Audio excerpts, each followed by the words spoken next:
جو اپنی نمازوں میں خشوع اور خضوع برتتے ہیں، کوے کی چونچیں مارنے والی نماز نہیں پڑھتے بلکہ خشوع اور خضوع برتتے ہیں، بہت اطمینان کے ساتھ، رکوع اچھا، قیام اچھا، سجدہ اچھا، دونوں سجدوں کے درمیان بیٹھنا، وہ جلسہ استراحت وہ اچھا، رکوع کے بعد اٹھ کر ایک دم سجدے میں نہ جانا بلکہ قومے میں اچھی طریقے سے کھڑا ہونا، اچھے الفاظ نکالنا، جو اللہ کے رسول نے دعائیں بتائی ہیں ان کو ٹھہر ٹھہر کر اس کی تلاوت کرنا، یہ ہے نماز کا خشوع اور خضوع۔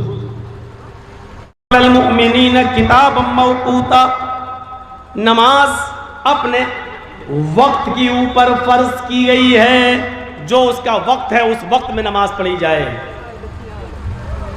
اللہ کے نبی صلی اللہ علیہ وسلم سے پوچھا گیا ای العمل افضل، یا رسول اللہ، اے اللہ کے نبی سب سے اچھا اور افضل عمل کیا ہے؟ اللہ کے نبی نے فرمایا الصلاۃ لوقتہا، نماز کو اس کے وقت پر پڑھنا یہ سب سے اچھا عمل ہے۔ والذین هم علی صلاتہم یحافظون، اور جو اپنی نمازوں کی محافظت برتتے ہیں۔ یہ تو قرآن سے میں نے بتایا، آئیے حدیثوں میں کامیاب انسان کس کو کہا گیا ہے؟ حدیث میں جنتی انسان کس کو کہا گیا ہے؟ آئیے پہلا عمل بتاتے ہیں آپ کو۔ ما منکم من احد یتوضأ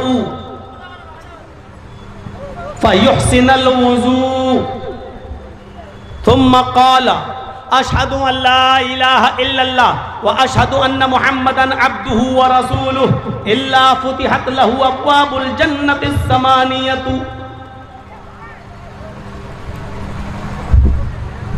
تم لوگوں میں سے جس نے وضو بنایا اور اچھا وضو بنایا، آج ایک مسئلہ ذہن میں رکھ لیجئے گا، ایک تو ہوتا ہے وضو اور ایک ہوتا ہے اچھا وضو۔ اللہ کے نبی صلی اللہ علیہ وسلم نے یہ دونوں باتیں کہہ دی، جس نے وضو بنایا اور اچھا وضو بنایا۔ وضو کہہ دینا کافی تھا، لیکن اچھا وضو یہ کیا ہے؟ ایک وضو وہ ہے، امام صاحب نماز پڑھا رہے ہیں ظہر کی، جرجی صاحب مسجد کے وضو خانے پہ بیٹھ کے وضو بنا رہے ہیں، ایک آدمی آیا وضو بنانے لگا، بولا نا ہاں کتنی رکعت ہو گئی؟ صاحب 2 رکعتیں ہو گئی ہیں، 2 ہو گئی؟ اب وہ بیٹھے جلدی سے مارا اور گیا، اب اور نہ چھوٹ جائے، 2 چھوٹ گئی، اب ایک بھی نہ چھوٹے، جلدی سے مارا، کرتے ایک دم بھاگا، اللہ، اس ڈر سے کہ چاروں ختم نہ ہو جائیں الٹا سیدھا وضو بنا کے چلا گیا۔ ایسے وضو پر عذاب ہے۔ اچھا وضو کیا ہوتا ہے وہ بھی سن لیجئے، اور آج میں آپ کو بتا دوں تقریباً 90% لوگ بلکہ 95% لوگ غلط وضو بنا رہے ہیں۔ آئیے وضو کیا ہے؟ داہنے ہاتھ پر پانی لیجئے، چلو ایسے لوٹا الٹا، اور اس سے پھر آپ اپنے ہاتھوں کو 3 بار دھوئیں گے، اور داہنے ہاتھ کی انگلی کو بائیں ہاتھ کی انگلی میں ایسے ڈالیں گے۔ آپ بتائیے کس کو دکھاؤں؟ یہ موبائل اتنے اونچے اونچے لگے ہیں بیچارے، یہاں کے لوگ کیسے دیکھیں؟ یہ ہاتھ دھویا یہ، اور اس کے بعد میں پھر یہ انگلی داہنی ایسے لے کے یہ، پھر یہ، ابھی ایک بار ہو گیا، پھر دوبارہ پانی لیجئے، پھر اس کو ایسے ملیے، اور پھر دائیں ہاتھ کی انگلی کو بائیں ہاتھ کے اندر اور بائیں ہاتھ کی انگلیوں کو دائیں ہاتھ کی انگلیوں کے اندر ڈال کے خلال کی، یہ 3 بار۔ اب کیا کرنا ہے؟ پھر ایک چلو پانی لیجئے، آدھا منہ میں اور آدھا ناک میں، اور ناک میں خوب چڑھانا ہے، آدھا منہ میں۔ شروع میں بھی عادت ڈالو گے تو پورا اندر چلا جائے گا منہ میں، لیکن 2-4 دن کرو گے تو عادت بن جائے گی، کریے۔ آدھا منہ میں اور آدھا ناک میں چڑھائیے۔ اب داہنے ہاتھ کی انگلی سے دانت کو رگڑیے، اور بائیں ہاتھ کی اس انگوٹھے اور اس انگلی کو ناک میں ڈالیے ایسے، پھر انگوٹھے سے یہ نتھنا دبائیے اور ناک جھاڑیے ایسے، میں زور سے نہیں کروں گا نہیں تو یہی نکل جائے گی، ایسے، پھر اس انگلی سے یہ پکڑیے، پھر اس کو جھاڑیے، پھر دونوں سے ایسے کر کے ناک کو جھاڑیے، یہ پہلی بار۔ پھر اسی طریقے سے دوسرا لیجئے، آدھا منہ میں آدھا ناک میں۔ معاف کیجئے گا بڑی ہی معذرت کے ساتھ، جو لوگ 3 بار کلا کر کے الگ سے پھر ناک کے لیے 3 بار الگ سے پانی لیتے ہیں، وہ حدیث ضعیف ہے۔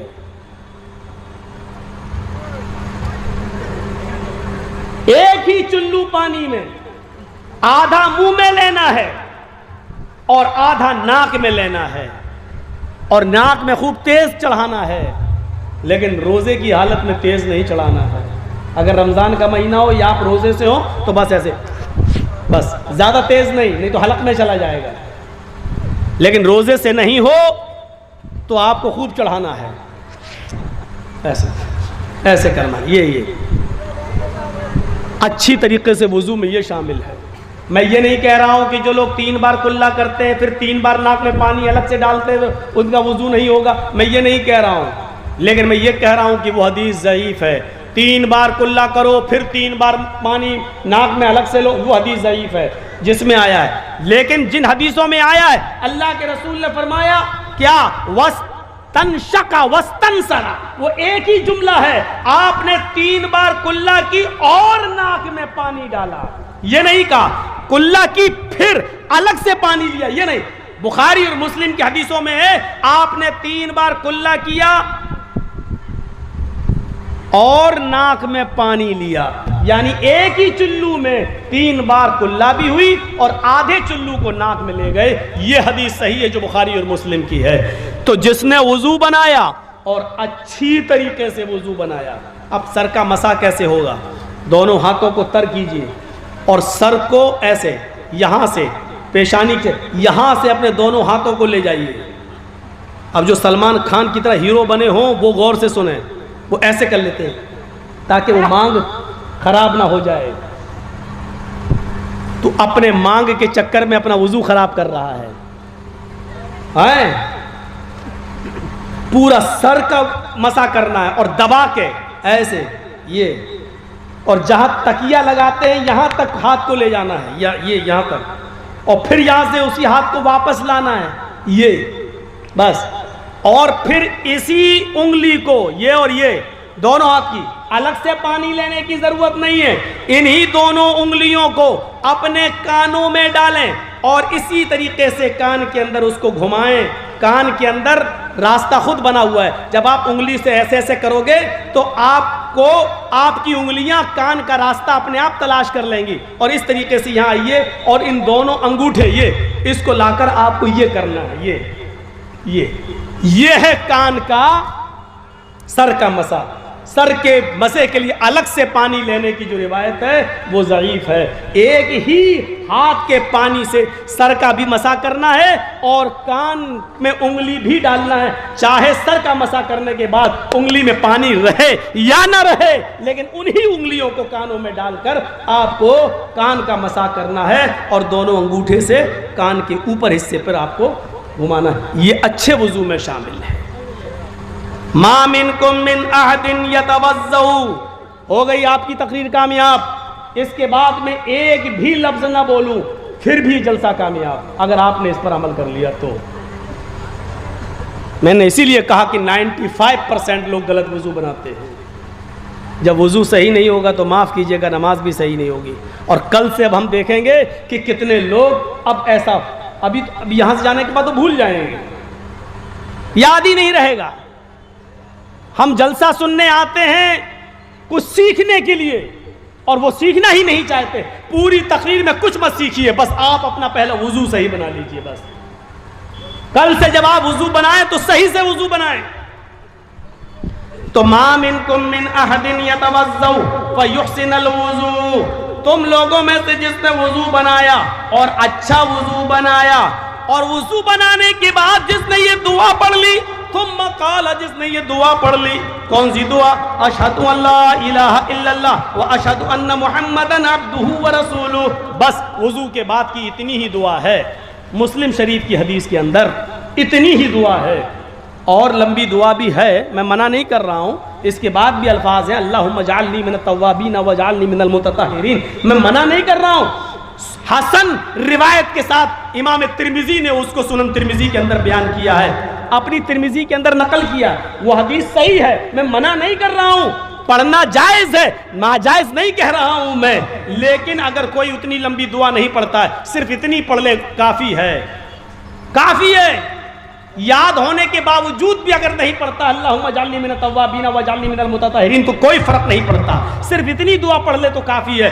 اشہد ان لا الہ الا اللہ واشہد ان محمدا عبدہ ورسولہ. اس لیے کہ مسلم شریف کی حدیث میں وضو کی اتنی ہی دعا آئی ہے.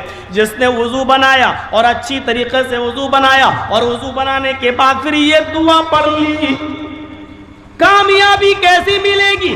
الا فتحت لہ ابواب الجنت الثمانیہ. اللہ کے نبی فرماتے ہیں اس آدمی کے لیے اللہ تعالی جنت کے 8 دروازے کھول دے گا. قیامت کے دن 8 دروازوں پر فرشتے کھڑے ہوں گے اور کہہ رہے ہوں گے اے اللہ کے نیک بندے، تیرے لیے 8 دروازے کھلے ہیں، تو جنت کے جس دروازے سے داخل ہونا چاہے ہو جا، تو جنت کے جس دروازے سے جانا چاہے چلا جا. تیرے لیے جنت کے 8 دروازے کھلے ہوئے ہیں، تو جنت کے جس دروازے سے جانا چاہے چلا جا. جس کے لیے جنت کے 8 دروازے کھل جائیں اس سے زیادہ کامیاب مومن کوئی ہو سکتا ہے. لیکن وضو اچھی طریقے سے بنانا پڑے گا، وہ والا نہیں مارا ہوں. اچھے وضو میں ایک چیز اور شامل ہے، کیا ہے؟ 3 بار جب ہم چہرہ دھل لیں، سنیے، 3 بار ایسے کر کے چہرہ جب دھل لیں تو 3 بار چہرہ دھلنے کے بعد پھر 1 چلو پانی لے کر، الگ سے 1 چلو پانی لے کر داڑھی میں ایسے ڈالیں اور پھر ایسے کریں.